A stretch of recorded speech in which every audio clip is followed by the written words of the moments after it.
نحمده ونصلی علی سید الانبیاء والمرسلین اما بعد فاعوذ باللہ من الشیطان الرجیم بسم اللہ الرحمن الرحیم الصلاۃ والسلام علیکہ سید یا رسول اللہ وعلی آلک و صحابک محبوب رب العالمین۔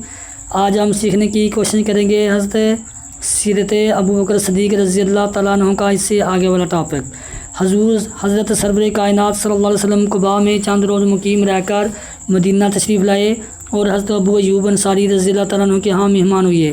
حضرت ابو بکر بھی ساتھ آئے اور حضرت خواجہ بن یزید ابن ابی ظہیر کے مکان میں فروکش ہوئے۔ کچھ عرصہ کے بعد آپ کے اہل و عیال بھی حضرت طلحہ کے ساتھ مدینہ پہنچ گئے، لیکن مدینہ کی آب و ہوا مہاجرین کے لیے عموماً موافق ثابت ہوئی، خصوصاً حضرت ابو بکر صدیق رضی اللہ تعالیٰ سے شدید بخار میں مبتلا ہوئی ہے کہ زندگی سے مایوس ہو گئے۔ ایک دفعہ تو حضرت عائشہ رضی اللہ تعالیٰ نے حال پوچھا تو اس وقت یہ شعر درد زبان تھا: ہر آدمی اس حالت میں ساتھ اپنے اہل جال میں صبح کرتے ہیں کہ موت جوتے کے دستمل سے بھی قریب تر ہوتی ہے۔ حضرت عائشہ رضی اللہ تعالیٰ نے یہ دیکھ کر ان حضرت صلی اللہ علیہ وسلم کی خدمت میں حاضر ہوئی اور کیفیت عرض کی کہ رسول اللہ صلی اللہ علیہ وسلم نے اس وقت دعا کے لیے ہاتھ اٹھائے اور فرمایا: اے خدا، تو مکہ کی طرح یا اس سے بھی زیادہ مدینہ کی محبت ہمارے دلوں میں پیدا کر، اس کو بیماریوں سے پاک فرما، اس کے سا اور مدین برکت دے اور اس کے وبائی بخار کو جعفہ میں دعا مقبول ہوئی۔ حضرت ابو بکر صدیق رضی اللہ تعالیٰ بستر مرض سے اٹھ کھڑے ہوئے اور مدینہ کی ہوا مہاجرین کے لیے مکہ سے بھی زیادہ خوش آئند ہو گئی۔ مواقعات: مدینہ پہنچنے کے بعد حضرت صلی اللہ علیہ وسلم نے مہاجرین و انصار کی باہمی اجنبیت بیگانگی دور کرنے کے لیے ایک دوسرے سے بھائی چارہ کرا دیا۔ اس مواقعات میں طرفین کے اعزاز و مرتبہ کا خاص طور پر لحاظ کیا گیا، چنانچہ حضرت ابو بکر صدیق رضی اللہ تعالیٰ کی برادری حضرت حارث بن ظہیر رضی اللہ تعالیٰ سے قائم کی گئی، جو مدینہ میں ایک معزز شخصیت کے آدمی تھے۔ تعمیر مسجد: مدینہ اسلام کے لیے آزادی کی سرزمین تھی۔ فرزندان توحید جو کفار کے خوف سے ادھر ادھر منتشر ہو گئے تھے، آہستہ آہستہ اس مرکز پر جمع ہونے لگے اور اب آزادی و اجتماع کے ساتھ معبود حقیقی کی پرستش کا موقع حاصل ہوا۔ اس بنا پر رسول اللہ صلی اللہ علیہ وسلم کو سب سے پہلے تعمیر مسجد کا خیال پیدا ہوا۔ اس کے لیے جو زمین منتخب ہوئی وہ 2 یتیم بچوں کی ملکیت تھی۔ گو ان کے اولیاء و اقربا بلا قیمت پیش کرنے پر مصر تھے، تاہم رحمت اللہ عالمین صلی اللہ علیہ وسلم نے یتیموں کا مال لینا پسند نہ فرمایا اور حضرت ابو بکر صدیق رضی اللہ تعالیٰ سے اس کی قیمت دلوا دی۔ اس طرح مدینہ پہنچنے کے بعد بھی سب سے پہلے صدیق اکبر رضی اللہ تعالیٰ عنہ کے ابر کرم نے اسلام کے لیے جود و سخا کی بارش کی قیمت ادا کرنے کے علاوہ یہ پیر مرید اس کی تعمیر میں بھی نوجوانوں کے دوش بدوش سرگرم کر رہا۔ غزوات: مدینہ پہنچ کر مسلمانوں کی بے بسی اور مظلومیت کا دور ختم ہو چکا تھا اور آزادی کے ساتھ دین متعین کی نشر و شائع کا وقت آ گیا تھا، لیکن عرب کی جنگجو قوم مذہب کی حقانیت اور صداقت کو بھی تیر و تفنگ اور نوک سنان سے وابستہ سمجھتی تھی، اس لیے اس نے ہمیشہ علامدار اسلام کو اپنی جنگجوئی سے منبر باز و ہدایت کو چھوڑ کر میدان رزم میں آنے کے لیے مجبور کیا۔ چنانچہ حضرت صلی اللہ علیہ وسلم کے مدینہ تشریف لانے کے بعد سے فتح مکہ تک خون ریز جنگجو کا سلسلہ جاری رہا اور نصاب لڑائیوں میں صدیق اکبر رضی اللہ تعالیٰ ایک مشیر وزیر با تدبیر کی طرح ہمیشہ شرف ہم کابی سے مشرف ہوئی ہے۔ غزوہ بدر حق و باطل کا اول اور فیصل کن معرکہ تھا۔ خدا کا برگزیدہ پیغمبر ایک سایہ دار جگہ کے نیچے اپنی محدود جماعت کے ساتھ حق و صداقت کی حمایت میں سرگرم کارزار تھا، اور وہی پیر مرد جس نے اپنے باز و پند سے عثمان بن عفان، ابو عبیدہ بن جراح، عبد الرحمن بن عوف جیسے العزم کا کابر صحابہ کو ہلکا بگوش اسلام بنا لیا تھا۔ نہایت جان بازی کے ساتھ تحقیق بے کفا اپنے ہادی کی حفاظت میں مصروف تھا۔ کفار مشرکین ہر طرف سے ننگا کر کے آتے اور یہ ہر ایک کو اپنی خدا داد شجاعت سے بھگا دیتا تھا۔ رسول اللہ صلی اللہ علیہ وسلم کفار کی کثرت دیکھ کر محزون ہوتے اور سر بشدہ ہو کر خدا سے دعا فرماتے: اے خدا، مجھ کو بے یار و مددگار نہ چھوڑ اور اپنا عہد پورا کر۔ اے خدا، کیا تو چاہتا ہے کہ آج سے تیری پرستش نہ ہو؟ اس عالم حزن و یاس میں حضرت صلی اللہ علیہ وسلم کا قدیم منصب باوفا اور ہمدم غمگسار شمشیر بنانا آپ وسلم کی حفاظت میں مصروف ہوتا اور تسلی و دلدی کے کلمات اس کی زبان پر جاری ہوتے۔ اس خونناک جنگ میں بھی حضرت ابو بکر صدیق رضی اللہ تعالیٰ عنہ حضور انور صلی اللہ علیہ وسلم کی خدمت گزاری سے غافل نہ ہوئے۔ ایک دفعہ ردائے مبارک کا شانہ اقدس سے گر گئی، فوراً ترم کر اٹھے اور اٹھا کر شانہ پر رکھ دی، پھر جسے پڑھتے ہوئے غنیم کی سب میں گھس گئے۔ در حقیقت یہی وہ وارفدگی، جوش اور حب رسول کا جذبہ تھا جس نے قلت کو کثرت کے مقابلے میں سر بلند کیا۔ اس جنگ میں مالک غنیمت کے علاوہ تقریباً 70 قیدی ہاتھ آئے۔ حضرت صلی اللہ علیہ وسلم نے ان لوگوں کے متعلق کبار صحابہ سے مشورہ کیا۔ حضرت عمر رضی اللہ تعالیٰ عنہ کی رائے تھی کہ سب کو قتل کر دیا جائے، لیکن حضرت ابوبکر صدیق رضی اللہ تعالیٰ عنہ نے عرض کی کہ یہ سب اپنے ہی بھائی بندے ہیں، اس لیے ان کے ساتھ رحم و الطف کا برتاؤ کرنا چاہیے اور فدیہ لے کر ان کو آزاد کر دینا چاہیے۔ رحمۃ اللہ عالمین صلی اللہ علیہ وسلم کو حضرت ابوبکر صدیق رضی اللہ تعالیٰ عنہ کی رائے پسند آئی۔ غزوہ احد، بدر کی شکست سے قریش مکہ کے دامن شجاعت پر ایک نہایت بدنما دبا تھا۔ انہوں نے جوش انتقام میں نہایت عظیم الشان تیاریاں کی، چنانچہ مارکہ احد اسی جوش کا نتیجہ تھا۔ اس جنگ میں مجاہدین اسلام باوجود قلت تعداد میں بہرحال غالب آئے، لیکن اتفاقی طور پر پانسا پلٹ گیا۔ بہت سے مسلمانوں کے پائے ثبات متزلزل ہو گئے، لیکن حضرت ابوبکر صدیق رضی اللہ آخر وقت تک ثابت قدم رہی۔ حضرت صلی اللہ علیہ وسلم سخت مجروح ہوئے اور لوگ آپ صلی اللہ علیہ وسلم کو پہاڑ پر لائے تو حضرت ابوبکر صدیق بھی ساتھ تھے۔ حضرت ابو سفیان نے اس پہاڑ کے قریب آ کر پکارا، کیا قوم محمد صلی اللہ علیہ وسلم ہے؟ کیا کوئی جواب نہ ملا تو اس نے حضرت ابوبکر صدیق رضی اللہ تعالیٰ عنہ حضرت عمر رضی اللہ کا نام لیا۔ اس سے معلوم ہوتا ہے کہ کفار بھی حضرت صلی اللہ علیہ وسلم کے بعد حضرت ابوبکر صدیق رضی اللہ تعالیٰ عنہ کو رئیس امت سمجھتے تھے۔ اختتام جنگ کے بعد کفار مکہ واپس ہوئے تو ایک جماعت ان کے تعاقب میں روانہ کی گئی۔ حضرت ابوبکر صدیق رضی اللہ تعالیٰ عنہ بھی اس میں شامل تھے۔ غزوہ احد کے بعد بنو نذیر کی جلاوطنی، غزوہ خندق اور جو دوسرے غزوات میں پیش آئے، حضرت ابوبکر صدیق رضی اللہ تعالیٰ عنہ سب میں برابر کے شریک تھے۔ غزوہ بنی مصطلق اور واقعہ افق، 6 ہجری میں غزوہ بنی مصطلق پیش آیا۔ حضرت ابوبکر صدیق رضی اللہ تعالیٰ عنہ اس معرکہ میں بھی حضرت صلی اللہ علیہ وسلم کے ہم رکاب تھے۔ یہ مہم کامیابی کے ساتھ واپس آئی اور شب کے وقت مدینہ کے قریب تمام لشکر نے پڑاؤ ڈالا۔ صبح کے وقت امیر المومنین حضرت عائشہ رضی اللہ تعالیٰ عنہ جو اس وقت حضرت صلی اللہ علیہ وسلم کے ساتھ تھی، رفع حاجت گلے بار تشریف لے گئی، واپس آئی تو دیکھا کہ گلے کا ہار کہیں گر گیا۔ تلاش کرتے ہوئے پھر اسی طرف چلی، لیکن جب ڈھونڈ کر پڑاؤ پر واپس پہنچی تو لوگ روانہ ہو چکے تھے۔ اسی جگہ غمگین و ملول بیٹھ گئی۔ اتفاقاً حضرت صفوان بن معطل نے، جو نہایت ضعیف اور برے آدمی تھے اور مومن کوچ کے بعد قیامگاہ کا جائزہ لے کر سب سے پیچھے روانہ ہوتے تھے، حضرت عائشہ رضی اللہ عنہ کو دیکھ لیا اور اونٹ پر بٹھا کر مدینہ لائے۔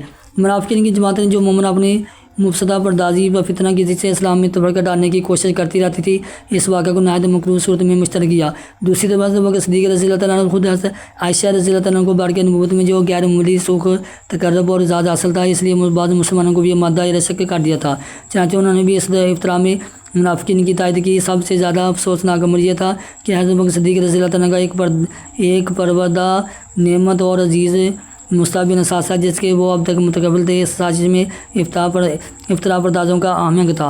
عزت و آبرو انسان کو دنیا میں سب سے زیادہ عزیز ہوتی ہے، اسی بنا پر حضرت ابوبکر صدیق رضی اللہ تعالیٰ کے لیے نہایت روح فرسا آزمائش تھی، لیکن خدائے پاک نے بہت جلد اس سے نجات دے دی اور وحی لائی نے اس شرمناک بہتان کی اس طرح کلی کھولی۔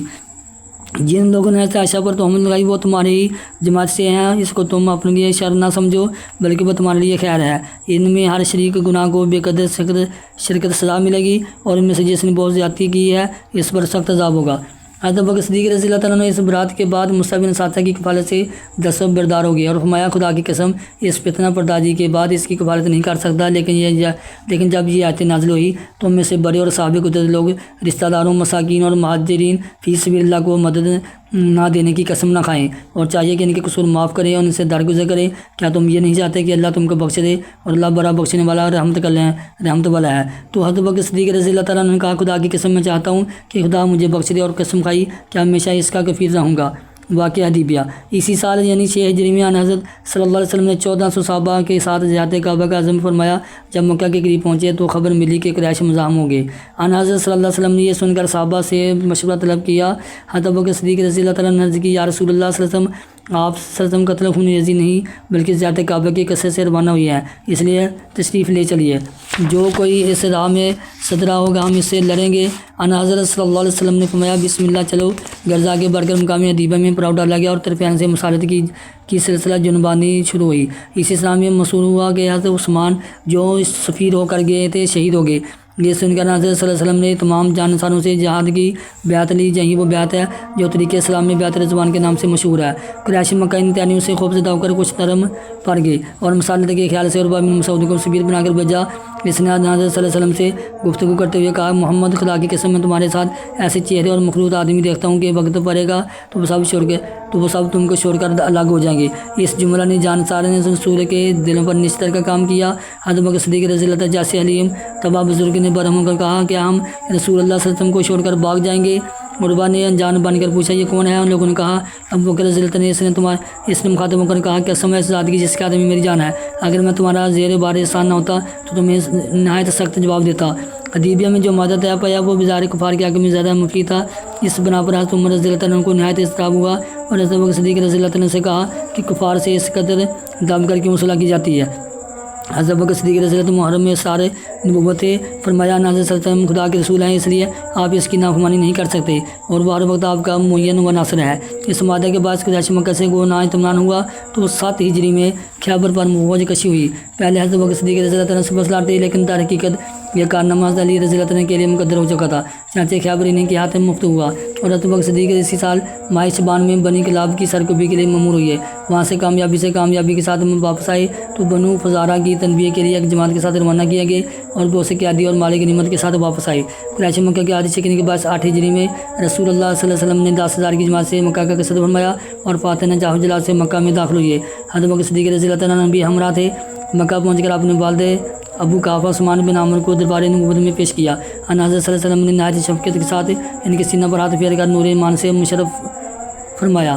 مکہ سے واپس کے وقت بنو حازن سے جنگ ہوئی جو مومن غزوہ حنین کے نام سے مشہور ہے۔ حضرت ابوبکر صدیق رضی اللہ عنہ اس میں بھی ثابت قدم صاحب میں شامل تھے۔ یہاں سے بڑھ کر طائف کا معاصرہ ہوا۔ حضرت ابوبکر صدیق رضی اللہ عنہ کے فرزند حضرت عبداللہ اسی معاصرے میں عبداللہ بن معجن ثقفی کے تیر سے زخمی ہوئے اور آخرکار یہی زخم حضرت ابوبکر صدیق والی خلافت میں ان کی شہادت کا باعث ہوا۔ 9 ہجری میں افواہ پھیلی کہ کیسر عمر پر حملہ آور ہونا چاہتا ہے، چونکہ مسلسل جنگوں کے باعث نہایت وسرت و تنگ حالی کا زمانہ تھا، اس لیے رسول اللہ صلی اللہ علیہ وسلم نے جنگی تیاری کے لیے صحابہ کرام کو انفاق فی سبیل اللہ کی ترغیب دی۔ تمام صحابہ نے حسب حیثیت اس میں شرکت کی۔ حضرت عثمان رضی اللہ عنہ دولت مند تھے، اس لیے بہت کچھ دیا، لیکن اس موقع پر بھی حضرت ابوبکر صدیق رضی اللہ عنہ کا امتیاز قائم رہا۔ گھر کا سارا ساسا لا کر حضرت صلی اللہ علیہ وسلم کے سامنے ڈال دیا۔ آپ صلی اللہ علیہ وسلم نے فرمایا تم نے اہل یال کے لیے کیا چھوڑا ہے؟ عرض کی ان کے لیے اللہ اور رسول اس کا رسول ہے۔ گرج سے سمایا سے ایسے ایک عظیم الشان فوج تیار ہوگی اور حدود شام کی طرف بڑھی، لیکن تبوک پہنچ کر معلوم ہوا کہ خبر غلط تھی، اس لیے سب لوگ واپس آ گئے۔ امارت حج اسی سال حج یعنی 9 ہجری میں حضرت صلی اللہ علیہ وسلم نے حضرت ابوبکر صدیق رضی اللہ عنہ کو امارت حج کے منصب پر مامور فرمایا اور ہدایت کی کہ منع کے عظیم الشان اتمامی اعلان کر دے کہ اسی سال کے بعد کوئی مشرک حج نہ کرے اور نہ کوئی برہنہ شخص خانہ کعبہ کا طواف کرے، چونکہ صورت برات اسی زمانے میں نازل ہوئی تھی اور حضرت علی رضی اللہ عنہ حج کے موقع پر اس کو سنانے کے لیے بھیجے گئے تھے۔ اس لیے بعضوں کو یہ شک پیدا ہو گیا کہ امارت حج کی خدمت بھی حضرت ابوبکر صدیق رضی اللہ عنہ سے لے کر حضرت علی رضی اللہ عنہ کو تفویض کی گئی تھی، لیکن یہ شدید غلطی ہے کیونکہ یہ دو مختلف خدمتیں تھیں۔ چنانچہ خود حضرت علی رضی اللہ عنہ کی ایک روایت سے بھی یہی ثابت ہوتا ہے کہ حضرت ابوبکر صدیق رضی اللہ عنہ اس شرف کے تنہا مالک تھے۔ حضرت صلی اللہ علیہ وسلم کی وفات اور حضرت ابوبکر صدیق کی خلافت 10 ہجری میں رسول اللہ صلی اللہ علیہ وسلم حجۃ الوداع کے لیے تشریف لے گئے۔ حضرت ابوبکر صدیق رضی اللہ عنہ کعبہ تھے۔ اس سفر سے واپس آنے کے بعد آپ صلی اللہ علیہ وسلم نے ایک مفصل خطبہ دیا اور فرمایا خدا نے ایک بندہ کو دنیا اور عقبہ کے درمیان اختیار دیا تھا، لیکن اس عقبہ کو دنیا پر ترجیح دی۔ حضرت ابوبکر صدیق رضی اللہ تعالیٰ عنہ کو یہ سن کر رونے لگے۔ لوگوں کو سخت تعجب ہوا کہ یہ رونے کا کون سا موقع تھا، لیکن تحقیقت اس کی فراست دینی اور اسکنایا کی تہہ تک پہنچ گئی تھی اور وہ سمجھ گئے تھے کہ بندہ سے مراد خود ذات اقدس صلی اللہ علیہ وسلم ہے۔ چنانچہ اس تقریر کے بعد ہی حضرت صلی اللہ علیہ وسلم بیمار ہوئی، مرض روز بروز بڑھتا گیا، جہاں تک کہ مسجد نبوی میں تشریف لانے سے بھی منظور ہو گئے اور حکم ہوا کہ ابوبکر امامت کی خدمت انجام دے۔ حضرت عائشہ رضی اللہ عنہ کو خیال ہوا کہ اگر امامت کے شرف حضرت ابوبکر صدیق رضی اللہ عنہ کو تاکہ آگے کیا جائے گا تو وہ محسود اخلاق ہو جائیں گے، اس لیے انہوں نے خود ان کی طریق سے حفصہ رضی اللہ عنہ نے بارگاہ نبوت میں عرض کی کہ ابوبکر رضی اللہ عنہ نہایت رقیق و قلب ہے، اس لیے یہ منصب جلیل محمد رضی اللہ عنہ کو عطا کیا جائے۔ لیکن حضرت صلی اللہ علیہ وسلم نے ابوبکر رضی اللہ عنہ کی امامت کے لیے اصرار کے ساتھ حکم دیا اور برہم ہو کر فرمایا تم وہی ہو جنہوں نے یوسف کو دھوکہ دینا چاہا تھا۔ حضرت ابوبکر صدیق رضی اللہ عنہ جب اس حکم نبوی کی اطلاع ہوئی تو انہوں نے حضرت عمر رضی اللہ عنہ سے فرمایا کہ تم پڑھاؤ۔ انہوں نے کہا کہ آپ مجھ سے زیادہ مستحق ہیں۔ غرض اس روز سے حضرت ابوبکر صدیق رضی اللہ عنہ نماز پڑھاتے رہے۔ ایک روز حسب معمول نماز پڑھا رہے تھے کہ رسول اللہ صلی اللہ علیہ وسلم تشریف لائے۔ حضرت ابوبکر صدیق رضی اللہ عنہ نے حضرت صلی اللہ علیہ وسلم کو دیکھ کر پیچھے ہٹنا چاہا، لیکن آپ صلی اللہ علیہ وسلم نے اشارہ سے منع فرمایا اور خود ان کے داہنے پہلو میں بیٹھ کر نماز ادا کی۔ 12 ربیع الاول 2 شنبہ کے روز جس دن حضرت صلی اللہ علیہ وسلم نے وفات پائی، حضرت ابوبکر صدیق رضی اللہ عنہ نماز پڑھا رہے تھے۔ حضرت صلی اللہ علیہ وسلم نے حجرہ کا پردہ اٹھا کر دیکھا اور خوش ہو کر مسکرائے تو حضرت ابوبکر صدیق رضی اللہ عنہ نے اس خیال سے کہ شاید آپ نماز کے لیے تشریف لائیں گے پیچھے ہٹنا چاہا، لیکن اشارہ سے حکم ہوا کہ نماز پوری کرو اور پھر پروگرام اور پھر پردہ گرا دیا۔ چونکہ اس روز بظاہر حضرت صلی اللہ علیہ وسلم کے مرض میں فاقہ معلوم ہوتا تھا، اس لیے حضرت بکر صدیق رضی اللہ عنہ نماز کے بعد اجازت لے کر مقام سکھا کو جہاں ان کی زوجہ محترمہ حضرت خارجہ بنت ظہیر رہتی تھی تشریف لے گئی۔ حضرت بکر صدیق رضی اللہ عنہ سکھ سے واپس آئے تو رسول اللہ صلی اللہ علیہ وسلم کا وصال ہو چکا تھا اور مسجد کے دروازہ پر ایک ہنگامہ برپا تھا، لیکن وہ کسی سے کچھ نہ بولے اور سیدھے حضرت عائشہ رضی اللہ عنہ کے مکان میں داخل ہوئے اور اپنے محبوب آقا صلی اللہ علیہ وسلم کے نورانی چہرہ سے نقاب اٹھا کر پیشانی پر بوسہ دیا اور رو کر کہا، میرے ماں باپ آپ وسلم پر فدا ہوں، خدا کی قسم آپ پر دو موتیں جمع نہ ہوں گی۔ وہ موت جو آپ کے لیے مقدر تھی اس کا مزہ چکھ چکے، اب اس کے بعد پھر کبھی موت نہ آئے گی۔ پھر چادر ڈال کر باہر تشریف لائے۔ حضرت عمر رضی اللہ عنہ جوش بارودگی میں تقریر کر رہے تھے اور قسم کھا کر رسول اللہ صلی اللہ علیہ وسلم کے انتقال فرمانے سے انکار کر رہے تھے۔ حضرت بکر صدیق رضی اللہ عنہ نے یہ حال دیکھا تو میں عمر تم بیٹھ جاؤ، لیکن انہوں نے بارودگی میں کچھ نہ کیا تو آپ نے لاگے کھڑے ہو کر تقریر شروع کر دی اور تمام مجمع آپ کی طرف جھک پڑا اور حضرت عمر رضی اللہ عنہ تنہا رہ گئے۔ آپ رضی اللہ عنہ نے فرمایا، اگر لوگ محمد کی پرستش کرتے تھے تو بے شک وہ مر گئے، اور اگر خدا کو پوچھتے تھے تو بے شک وہ زندہ ہے، کبھی نہ مرے گا۔ خدائے برتر فرماتا ہے، محمد صرف ایک رسول ہیں جن سے پہلے بہت سے رسول گزر چکے ہیں۔ یہ تقریر ایسی دل نشین تھی کہ ہر کا دل مطمئن ہو گیا۔ خصوصاً جو آیت آپ نے تلاوت فرمائی وہ ایسی موقع تھی کہ اسی وقت زبانیں زد خاص عام ہو گئی۔ حضرت عبداللہ فرماتے ہیں کہ خدا کی قسم ہم لوگوں کو ایسا معلوم ہوا کہ گویا یہ آیت پہلے ہی نازل ہی نہیں ہوئی تھی۔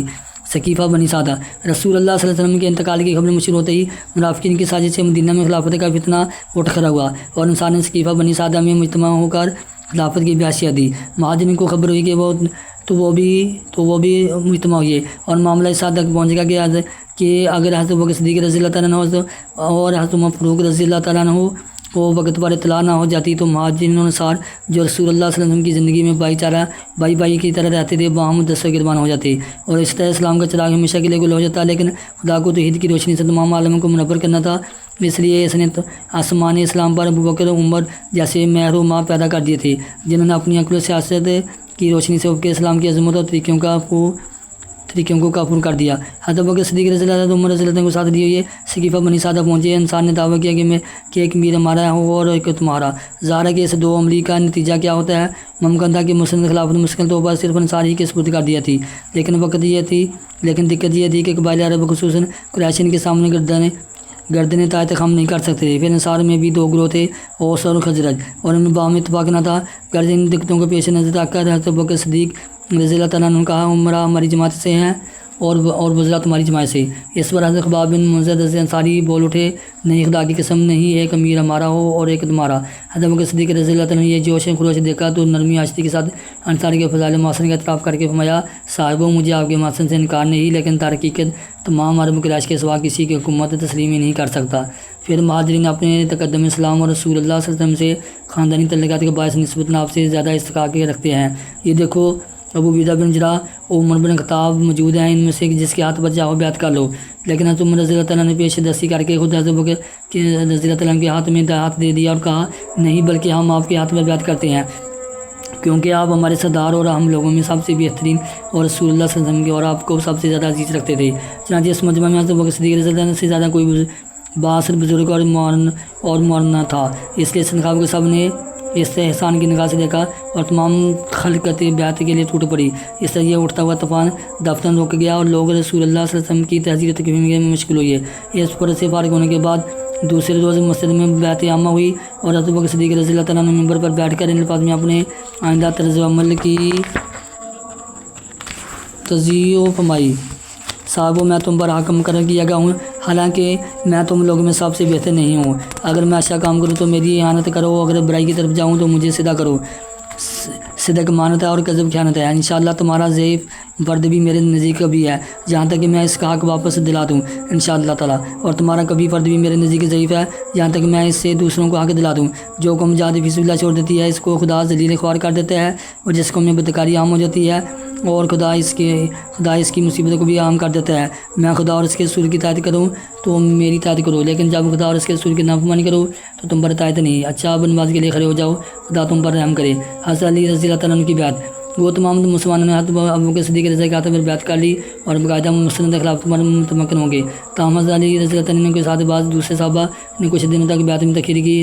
اس توقف نے اس طریقے اسلامی عجیب و غریب باعث پیدا کر دیے جن کی تفسیر کے لیے سجمال میں گنجائش نہیں۔ ممکنہ کہ حضرت علی رسول اللہ صلی اللہ علیہ وسلم سے اپنے مخصوص تعلقات کی بنا پر خلافت کے عرضمند ہوں اور اس انتخاب کو اپنے آنکھ تربیت سمجھتے ہوں، تاہم ان کا حق پرست نفسانی سے پاک تھا، اس لیے کسی طرح کے آسے میں نہیں آتا کہ میں اسی آزونی کو شیعہ ماتا کے جمہور مسلمانوں سے انحراف پر مائل رکھا ہو۔ اس بنا پر دیکھنا چاہیے کہ خود حضرت علی رضی اللہ تعالیٰ نے اس توقف کی کیا وجہ بیان کی ہے۔ ابن سعد کی روایت ہے، محمد بن سیرین کی روایت ہے کہ جب حضرت بکر صدیق کی بیعت کی گئی تو علی رضی اللہ تعالیٰ نے بیعت میں دیر کی اور خانہ نشین رہی۔ ابو بکر رضی اللہ تعالیٰ نے کہلا بھیجا کہ میری بیعت سے آپ کی تقریر کا کیا ثواب ہے، کیا آپ میری عمارت کو ناپسند کرتے ہیں؟ علی رضی اللہ تعالیٰ نے کہا کہ میں آپ کی عمارت کو ناپسند نہیں کرتا، لیکن میں نے قسم کھائی ہے کہ جب تک قرآن جمع نہ کر لوں نماز کے ثواب اپنی چادر نہیں اڑوں گا۔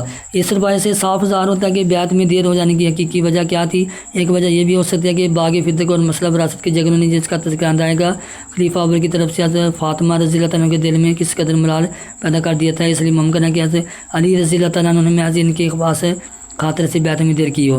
چنانچہ جب ان کا انتقال ہو گیا تو حضرت علی رضی اللہ تعالیٰ نے حضرت بکر رضی اللہ تعالیٰ کو تنہا بلا کر ان کے فضل و شرف کا اعتراف فرمایا اور کہا کہ خدا نے آپ کو جو درجہ تھا کہ ہم اس پر اثر نہیں کرتے، لیکن خلافت کے معاملہ میں ہماری حق تلفی ہوئی، کیونکہ رسول اللہ صلی اللہ علیہ وسلم سے قرابت اور رشتہ داری کی بنا پر ہم اس میں یقیناً اپنا حصہ سمجھتے تھے۔